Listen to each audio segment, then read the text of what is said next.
Higher, faster, stronger, the Olympic ideal. It seems now like a quaint, idealistic notion. What are the modern Olympic notions of higher, faster and stronger? Money, drugs and politics? Has it been always like this? Join me, Jan Darasz, for How We Got Here. According to the International Olympic Committee, the three Olympic values are excellence, respect and friendship. The goal of the Olympic movement is to build a better world by educating youth through sport in line with those core values and away from political tensions. However, the apolitical spirit of the Olympic Games has never truly emerged. Historically, the world's main sporting event was often influenced by various political circumstances and developments. It's no different this year. A week from now, the 2024 Paris Summer Olympics will reflect the current order of geopolitical affairs. For the first time in 40 years, Russian television will not broadcast the Olympics due to the near-total absence of its athletes. Only 16 Russians and 17 Belarusians have chosen to participate under a neutral banner in the upcoming Games. It is a stark contrast compared to the 330 Russians and 104 Belarusians who competed in the 2020 Tokyo Summer Olympics. Neutral athletes will compete in individual sports only, as no teams from the two countries are allowed. Athletes who actively support the war in Ukraine are not eligible, nor are those contracted to serve in the Russian or Belarusian military. The broadcasting decision marks the first time Russian TV stations skipped telecasting the Olympics since the Soviet Union boycotted the 1984 Olympic Games in Los Angeles. That decision, in turn, was made following the US boycott of the 1980 Moscow Games in protest of the Soviet invasion of Afghanistan. Russian athletes have already participated in multiple Olympics without their flag or anthem as penalty for involvement in major doping scandals.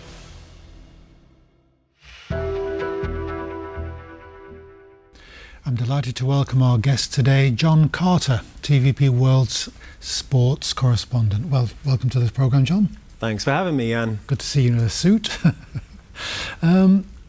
First of all, can you sketch in for us the background to this, the latest spat with Russia, the withdrawal of the television coverage that it's announced? What lies behind that? Yes, so recently the Russian TV state media have announced that they won't be covering the Olympics. And the reasoning behind this is fundamentally that they'll only have 16 athletes competing in Paris. So with that in mind, they've effectively said, well, is it really in our interest paying vast sums of money to cover this event when we have so few athletes?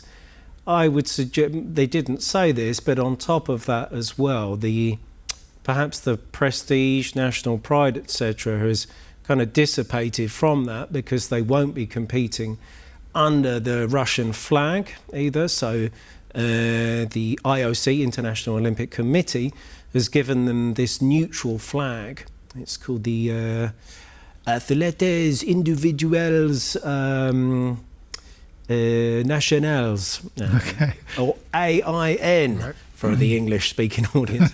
And so they will have this very neutral flag, AIN, and so it's I guess for them it's just, well, where's the prestige? And on top of that, they don't even have, they'll have no athletes competing in the, let's say, the more prestigious events, track and field, etc. So I think that's the thinking behind it. This thing about prestige that you mentioned, I remember as a kid, this was a very big power status symbol to get gold medals. Russia, or the Soviet Union as it was then, against America. Is it still a kind of Cold War Olympics, do you think?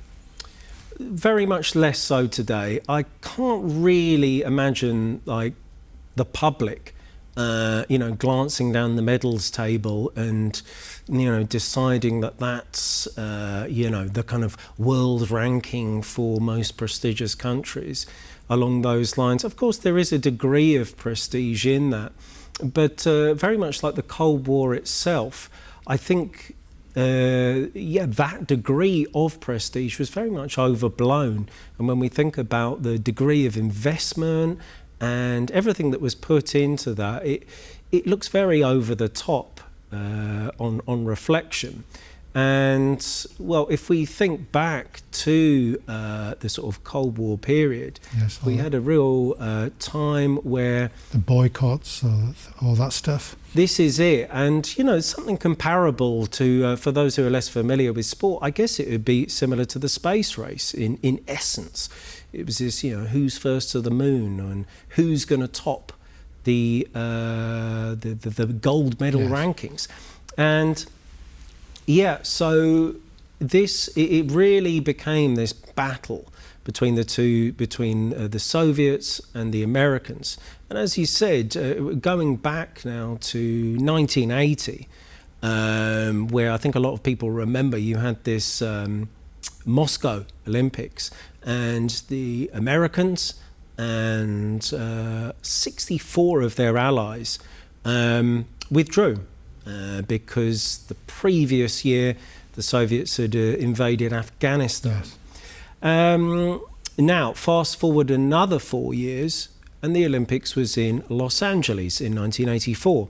And the Russians, the Soviets, they withdrew their competitors from that Games. Now, you have two kind of strands of hypotheses as to why they did this. I think the more widely accepted one was just simply it was revenge, you know. Tit for tat sort of thing. Very much, which was typical of the era, and so they withdrew all their competitors. You know, you ruined our games, we'll do the same to yours. Obviously, that wasn't an official statement. But there is a second strand also, actually, which was brought up in a film in about 2017, whereby it was alleged that the Soviets had, a statewide doping scheme, and that 3 months prior to the Olympics happening, they got wind of the doping system being very... our anti-doping system being ramped up and how the controls would be tighter. And so consequently they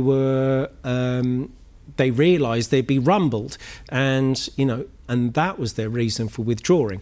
I mean, whichever it is, they did withdraw. Yeah. The doping aspect is interesting. Has that been? It seems to be very widespread in all sports, especially the Olympics, these power sports. Was it a thing that was fueled by Cold War rivalry? I remember as a kid, we looked on states like East Germany and the Soviet Union and their shot putters, and then we knew about we found out about the doping, state-sponsored doping in their sporting associations, and we were the gentlemen and the gentle lady amateurs, and we seem to have copied that model. Is that an accurate thing to say? That we've seen that it actually works. It gets better results. It gets better distances, timings, all that stuff. Yeah, to a certain extent. I mean, there's a few strands to this. I mean, before I address the doping side of things, you started by saying, have we followed a kind of Soviet model? Well, yes, to the extent to which we take the whole thing much more seriously, far more professional, sport science, sport technology, the level of coaching, training, preparation, the money, thoroughness, the investment, everything is, beyond what could have ever been imagined, 3 or 4 decades ago. It's really, half a lifetime's worth of commitment to preparing for these sports. And so in that sense, we have.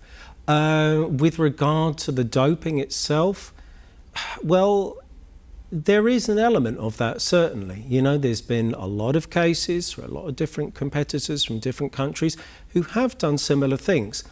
I would say, there's been a recent history.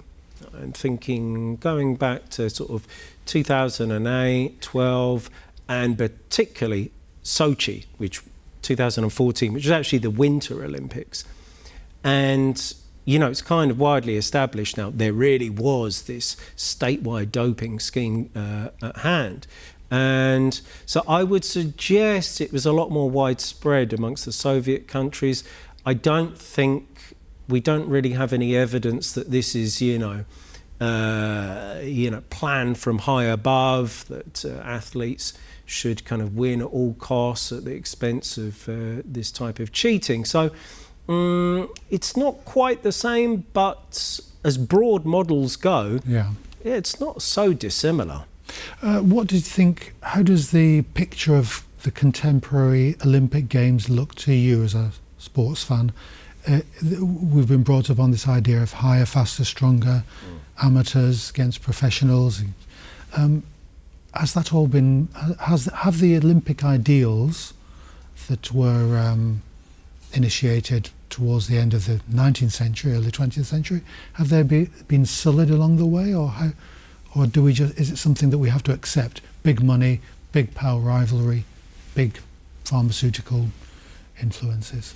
How do you see the image of? Yeah, well, I think one thing we should say, as a kind of caveat to those who sort of say, the Olympics has lost its purity, etc., is that, when these kind of notions came about in the modern Olympics came about in 1896, try and put it into the context of how radically society and the world has changed altogether. So we do have to put the Olympics and sport itself within the broader context of society, how it's transformed, etc.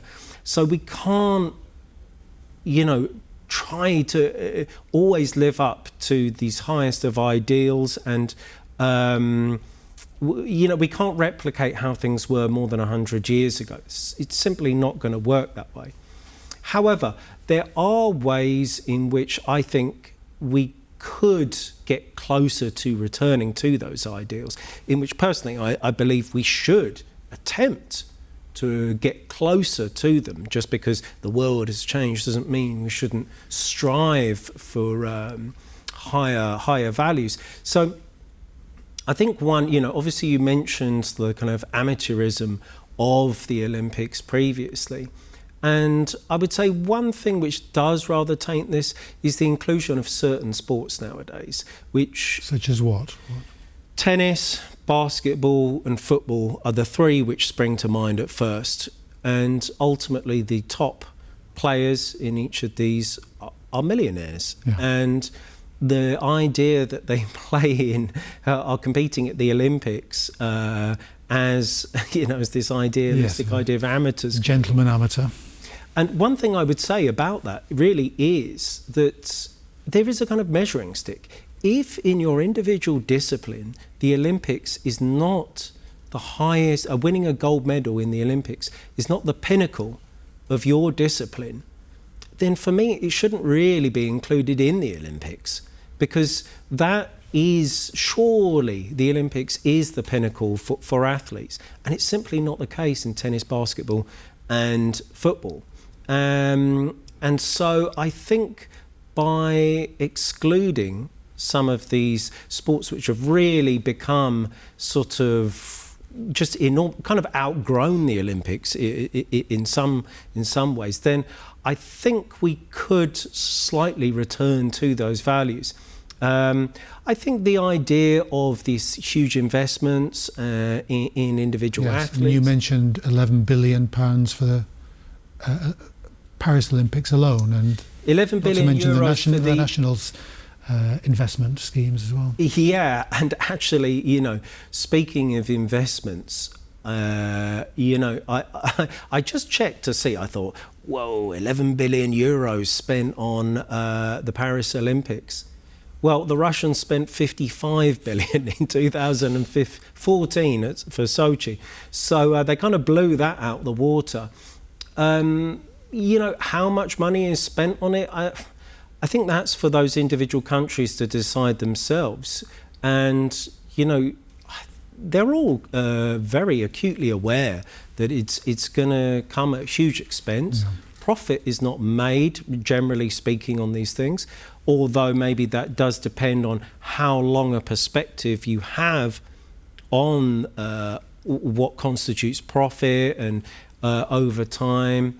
And also maybe some would say that, you know, if you're spreading the good word of sport, perhaps you're improving the health of the kids of the future and things like that.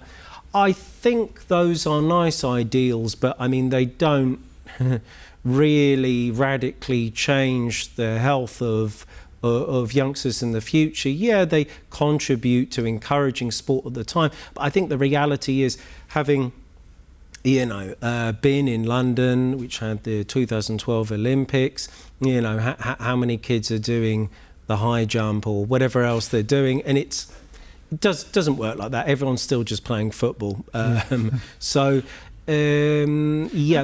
Final brief question for you. You mentioned the idea of the pinnacle of a particular sport as being the Olympic Games. Is that been relegated because there's just too much sport around the place, or because Olympics come around once every 4 years, or does it still have a certain cachet to it? Well, it certainly does have an extreme high level of prestige. The amount of sport which is televised, and it's interesting because we started this discussion with the Russians deciding not to televise the Olympics, and I think, as we sit here on television, I think it is television itself which, or at least just broadly, broadcasting sport, because it's every day. We have such wide access to it, not just on TV, obviously the internet, and so there is a dilution of this, and there is a kind of almost weariness of, it just goes on, and it's kind of non-stop. We recently finished the Euros, and already the next season is on top of us.